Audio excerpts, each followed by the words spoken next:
ሰው እንዳይታዘብ ከፈለግ ያንድ ትልቅ ሰው ምክር ልምከርህ። አንድ ሰው እንደሰማህ እያወቅ በተከታታይ ከሁለት ጊዜ በላይ አትጥራው።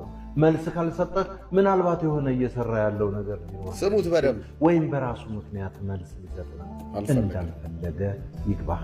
የተበደርከውን ገንዘብ አበዳሪ ከመጠየቁ በፊት መልስ። ምን ያህል ለቃልህ ታማኝና ኃላፊነት የሚሰማህ ሰው እንደሆንክ ማረጋገጫው እሱ ነው። በአንጻሩ የተበደርከውን ዣንጥላም ቢሆን እስክሪፕቶ ሳትጠየቅ መመለስ ቁም ነገረኝነት ያሳያል።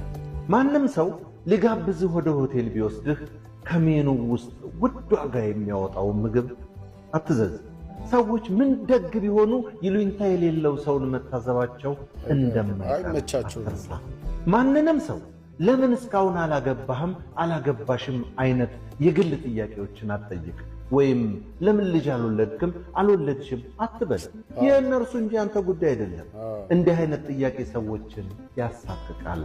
በር ከፍተህ ስትገባ ከኋላ ወንድም ሆነ ሴት ትልቅም ሆነ ትንሽ ሰው ቢኖር በሩ በላያቸው እንዳይዘጋ ያዝላቸው።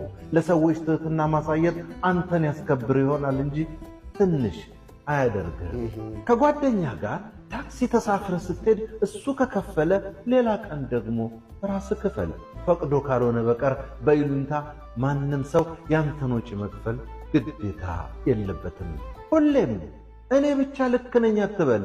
ለአንተ 6 ቁጥር የሚመስለው ለሌላው ሰው 9 ቁጥር ሊሆን ይችላል። ትክክልነት ካለህበት አንጻር የሚታይ አንጻራዊነት ነው። ካንተ የተለየ አስተያየት ማግኘት ይጠቅምሃል እንጂ አይጎዳህም። ሰው ሲናገር እስኪጨርስ ጠብቅ እንጂ አታቋርጥ። አንድ ሰው ለማለት የሚፈልገውን ሳይጨርስ አስተያየት መስጠት ወደ ስህተት ሊመራህ ይችላል። በሰዎች ላይ በቀልድ አታሾፍ።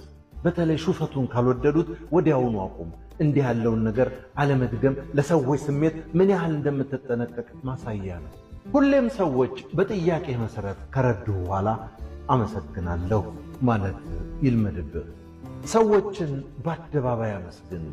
የሚታረም ነገር ካላቸውም ቀስ ብለህ በግላቸው ንገራቸው እንጂ በሰው ፊት አታሳጣቸው።